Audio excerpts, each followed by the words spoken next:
Bonjour à toutes et à tous. Quel merveilleux week-end que nous avons passé ensemble avec les trois cultes de l'Église et aussi l'œuvre que nous avons pu faire autour de France avec la distribution des évangiles.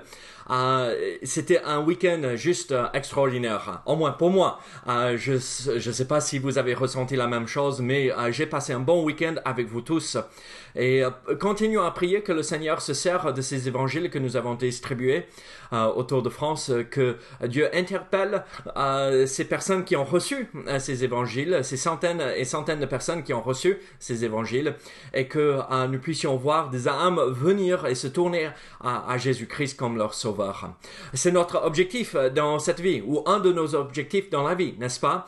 De partager notre foi, d'avoir un bon témoignage pour le Seigneur dans ce monde de ténèbres et briller là où Dieu nous a placés et faire proclamer l'évangile à tous ceux qui nous entourent.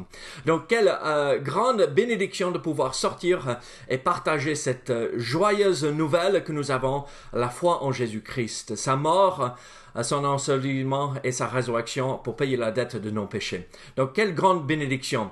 La Bible nous dit dans Romains chapitre 10, verset 14, « Comment donc invoqueront-ils celui en qui ils n'ont pas cru?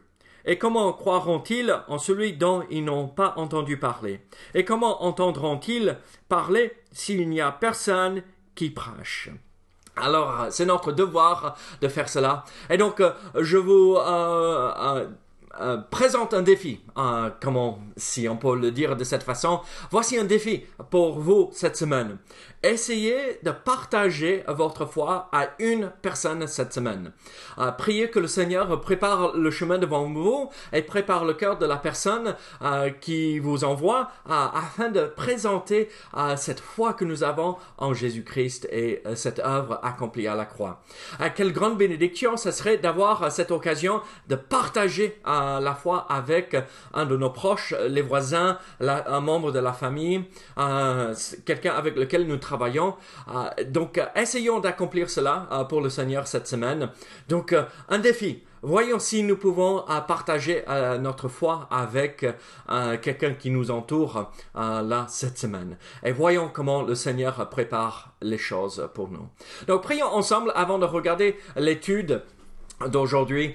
Prions ensemble. Seigneur, merci pour ta parole. Seigneur, merci pour tout ce que tu fais pour nous. Tu es un grand Dieu. Et Seigneur, nous avons été encouragés ce week-end et nous voulons continuer dans cela, être encouragés par qui tu es, toi, notre Sauveur, notre Seigneur.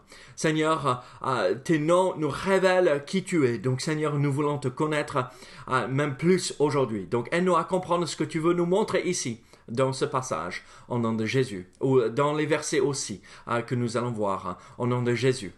Amen.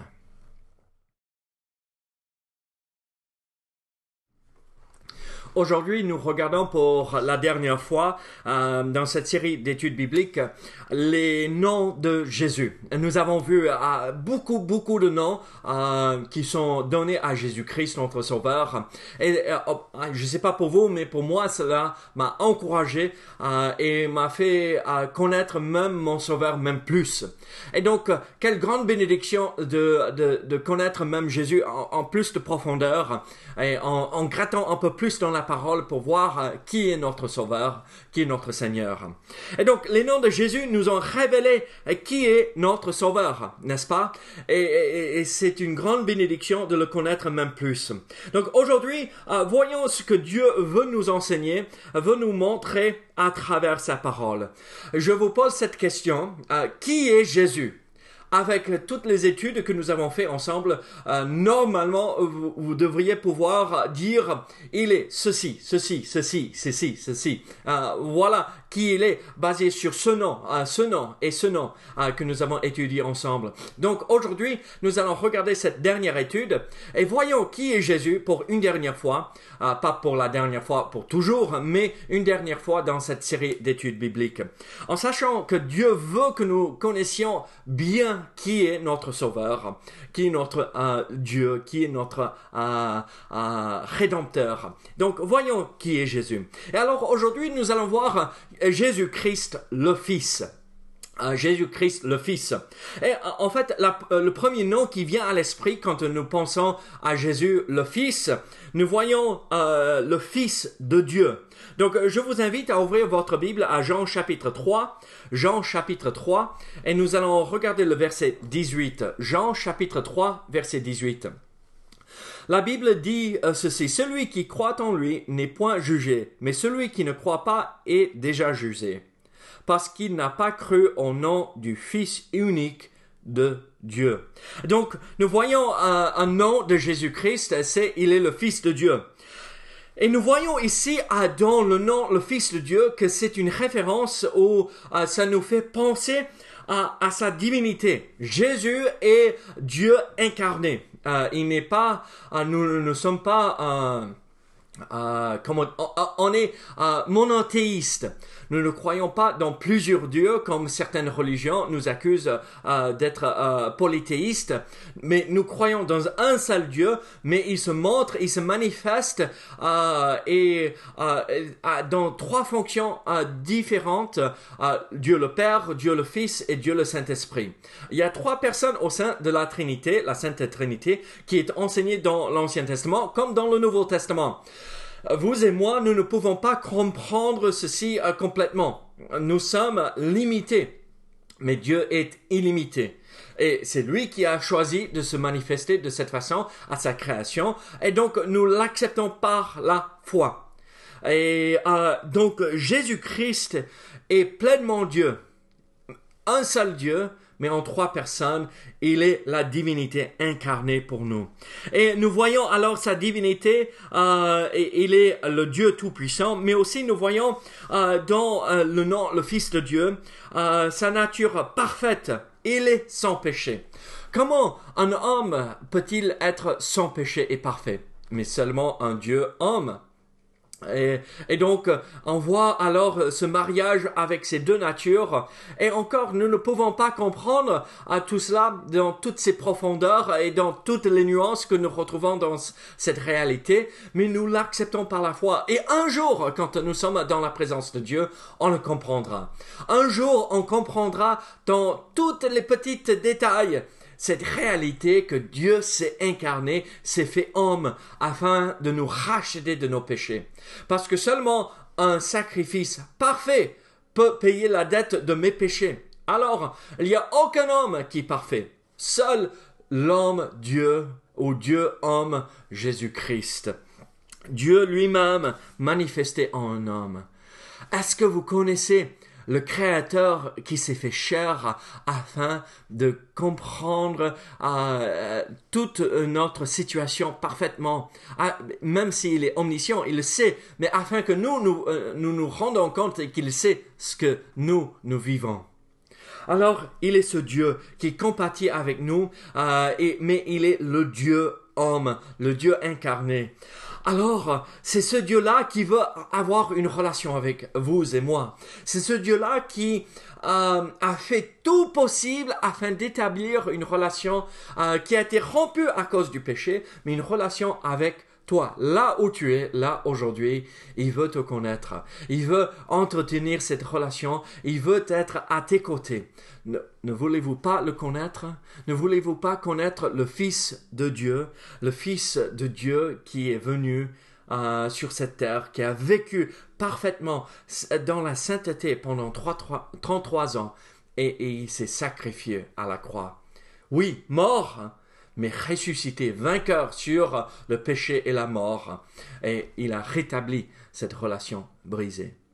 Alors, oui, il est le Fils de Dieu. Mais aussi, nous voyons aussi dans le verset 13 de ce même chapitre, il n'est pas juste le Fils de Dieu, mais aussi il est le Fils de l'homme. Et j'ai fait référence à ceci à plusieurs reprises dans cette série d'études bibliques sur les noms de Jésus.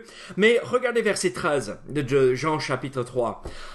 Personne n'est monté au ciel si ce n'est celui qui est descendu du ciel, le Fils de l'homme qui est dans le ciel. Donc ici nous voyons ce nom que Jésus a donné à lui-même. En fait, Jésus est le seul qui appelle lui-même Jésus le Fils de l'homme. Et en fait, il s'est servi de ce nom 78 fois dans les évangiles afin de nous faire comprendre qu'il peut compatir avec notre situation. Il peut comprendre ce que nous vivons et ce que nous traversons dans la vie. Il a été tenté comme nous, mais sans péché. Regardez ce que Hébreux chapitre 4 verset 15 nous dit. Car nous n'avons pas un souverain sacrificateur qui ne puisse compatir à nos faiblesses. Donc le souverain sacrificateur, c'est bien Jésus-Christ. Il peut compatir avec nos faiblesses. Au contraire, il a été tenté comme nous en toutes choses, sans commettre de péché. Approchons-nous donc avec assurance du trône de la grâce, afin d'obtenir miséricorde et de trouver grâce pour être secouru dans nos besoins. Regardez, ne pensez pas que personne ne peut comprendre la situation que vous traversez. Cette épreuve, cette montagne devant nous où vous dites « il est impossible de surmonter ceci », oui, il y a quelqu'un qui peut compatir, qui peut comprendre. Jésus-Christ, le Fils de l'homme. Il est le seul d'avoir utilisé ce nom pour lui-même, pour lui. Et alors, son objectif dans cela, c'était de dire, mais ne t'inquiète pas, je sais ce que tu traverses parce que je suis passé par là. Mais j'ai réussi, j'ai eu la victoire dans cela. Et il nous montre que nous pouvons avoir la victoire dans chaque situation. Ne vous dites pas qu'il est impossible et on est incapable d'avoir une vie victorieuse. Dieu veut que nous soyons ceux qui vivent dans la victoire et pas la défaite. Et Jésus est la clé, la réponse à cela. Venez, regardez à Jésus. Confiez-vous en lui. Déchargez-vous de ce fardeau que vous portez dans votre vie parce qu'il est le Fils de l'homme. Il sait ce que vous vivez et ce que vous traversez. Confiez-vous en lui et il vous aidera à surmonter toutes ces épreuves que vous traversez. Il est un Dieu bon et amour est parfait et fidèle. Il est un Dieu magnifique. Il est admirable, comme on a vu mardi dernier, n'est-ce pas? Il est admirable. Il est le Fils de l'homme.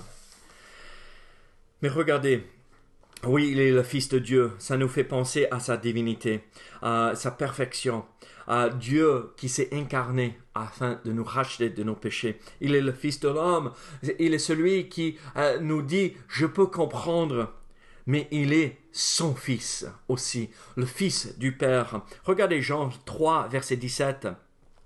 Dieu, en effet, n'a pas envoyé son Fils dans le monde pour qu'il juge le monde, mais pour que le monde soit sauvé par lui.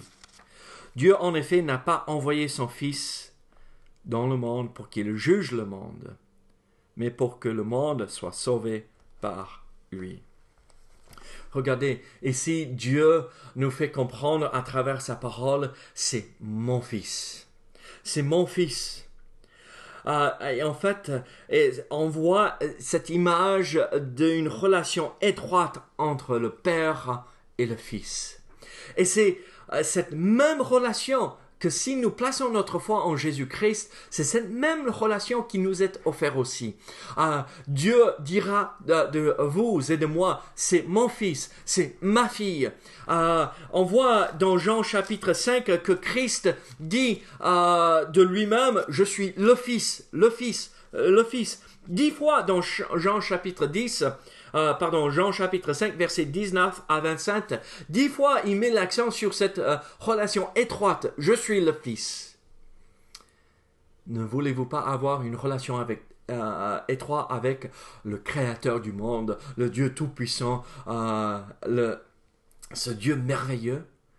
Où il pourrait dire de vous, c'est ma fille, c'est mon fils, et que j'aime de tout mon cœur, et que j'ai tout sacrifié afin d'avoir cette relation avec lui. C'est mon fils. Est-ce que Dieu peut dire cela de vous? C'est mon fils, c'est ma fille. J'espère qu'il peut le faire.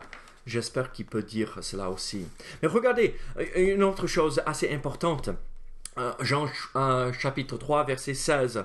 Car Dieu a tant aimé le monde, en fait c'est le verset le plus connu dans le monde entier, n'est-ce pas? Car Dieu a tant aimé le monde qu'il a donné son Fils unique. Il n'y a personne comme Jésus. Il est dans une catégorie à part, il est unique. C'est encore un moyen de manifester cette relation et nous montrer cette relation spéciale que Dieu le Père a avec Dieu le Fils. C'est pas une relation que Dieu peut avoir avec autre personne, mais c'est une relation spéciale qu'il entretient avec le Fils. Mais on voit à travers cette relation spéciale avec le Fils unique que ça nous permet d'avoir aussi cette relation. Pas la même relation, mais une autre relation aussi importante et spéciale pour nous. Nous voyons aussi deux autres noms avant de finir aujourd'hui. Regardez Matthieu chapitre 13. Encore, c'est là pour mettre l'accent sur la réalité de l'humanité de Jésus. On ne peut pas être sauvé si nous ne croyons pas dans l'humanité de Jésus-Christ. Il est Dieu, mais aussi il est homme. Et donc, il faut croire les deux pour être sauvé. Regardez Matthieu 13, verset 55. Quel est le nom que nous voyons ici pour Jésus? N'est-ce pas le fils du charpentier? N'est-ce pas Marie qui est sa mère? N'est-ce pas le fils du charpentier? Encore, nous voyons ce lien entre Joseph, le père adoptif de Jésus, et ce lien, cette relation qu'ils ont entretenue encore. Rappelez-vous, il a grandi en tant qu'homme, en tant qu'humain. Il peut comprendre, il peut connaître ce que nous vivons. Mais il y a aussi un dernier nom. Regardez Apocalypse chapitre 19, verset 12. Apocalypse 19, verset 12. Regardez ce que nous voyons ici. Regardez, quel est ce nom ici? Ses yeux étaient comme une flamme de feu, sur sa tête étaient plusieurs diadèmes, il avait un nom écrit que personne ne connaît, si ce n'est lui-même. Regardez, il y a un nom que personne ne connaît, qui est donné à Jésus-Christ. En fait, il reste toujours un mystère lié à Jésus-Christ. Il reste toujours un mystère autour de Jésus. Nous n'avons pas la capacité de tout savoir sur lui-même. La parole de Dieu ne nous donne pas tous les détails. Alors, regardez, en venant et en reconnaissant Jésus comme notre Sauveur, nous rentrons dans cette relation avec Dieu et on peut passer une vie entière à essayer de comprendre et connaître Jésus de plus en plus. On peut faire tout possible pour connaître notre Sauveur, mais nous ne pouvons pas tout connaître de lui. Il y a un nom que personne ne connaît. Et probablement, moi, je crois ceci, mais si vous ne le croyez pas, c'est pas grave, et c'est pas un point de division, mais moi je crois que c'est un nom probablement qui est utilisé au sein de la Trinité que le Père et le Saint-Esprit connaissent pour le Fils. Le nom que personne ne connaît. Et entre ces trois personnes de la Trinité, ce seul Dieu unique, tout-puissant, ils ont une relation étroite, ils ont un nom particulier pour chacun. Et on voit encore cette relation merveilleuse au sein de la divinité. Mais cette relation est offerte à nous tous. C'est pas un nom que nous connaîtrons, parce qu'il y a des choses que nous ne pouvons jamais sonder par rapport à Jésus, par rapport à Dieu, mais c'est un nom qui nous montre cette relation avec le Père et le Saint-Esprit, que nous pouvons aussi avoir une relation spéciale, unique avec Dieu. Je termine avec ceci. Est-ce que vous connaissez ce Jésus? Est-ce que vous connaissez ce Jésus-Christ? Est-ce que vous le connaissez personnellement? Pas comme un homme historique qui a vécu sur cette terre et qui a fait quand même des choses merveilleuses, mais est-ce que vous le connaissez personnellement aujourd'hui comme celui qui est ressuscité et est vivant, assis à la droite du Père dans le ciel, qui veut entretenir cette relation avec vous? Il veut vous connaître. Il veut avoir une relation avec vous. Placez votre foi en lui. Et il rentrera dans votre vie. Et il vous changera. Et il vous donnera une vie nouvelle. Une vie merveilleuse. Le monde ne peut pas comprendre. En fait, le monde nous dit que c'est ridicule ce que vous dites là. Mais en fait, la raison pour laquelle ils disent que c'est ridicule, les gens qui ne connaissent pas Jésus, parce qu'ils n'ont pas connu, ils n'ont pas compris ce que Jésus nous offre. Venez, rencontrez-le. Jean 3,16 nous montre comment Dieu a pu rétablir cette relation possible avec nous. Car Dieu a tant aimé le monde qu'il a donné son Fils unique afin que quiconque croit en lui ne périsse point, mais qu'il ait la vie éternelle. Venez à lui. Si vous ne savez pas comment, appelez-nous. Vous avez les coordonnées de l'église ici à la fin de cette vidéo. Venez et contactez-nous. Et venez nous rencontrer à Saint-Gaudens. Et on serait heureux de vous accueillir pour un de nos cultes les week-ends. Donc venez et rencontrez Jésus-Christ personnellement comme votre sauveur. Prions ensemble. Seigneur, merci que tu es un Dieu merveilleux. Seigneur, merci que tu es un Dieu 3 fois saint. Et qu'à travers tous ces noms que nous avons vus, qui t'ont été donnés par le Père, nous voyons qui tu es. Et nous avons appris à te connaître même en plus de profondeur. Mais Seigneur, ma prière aussi, c'est que si il y a quelqu'un qui ne te connaît pas, qu'il puisse venir te rencontrer, Seigneur, pour avoir cette relation et entrer dans cette relation avec toi par la foi pour recevoir la vie éternelle. Oh Seigneur, tu es un bon Dieu et tu veux sauver tous ceux de ce monde. Donc Seigneur, agis puissamment dans nos cœurs au nom de Jésus. Amen. Que Dieu vous bénisse et vous garde. À très bientôt à ce culte ou à un des cultes de ce week-end. À très bientôt. Au revoir.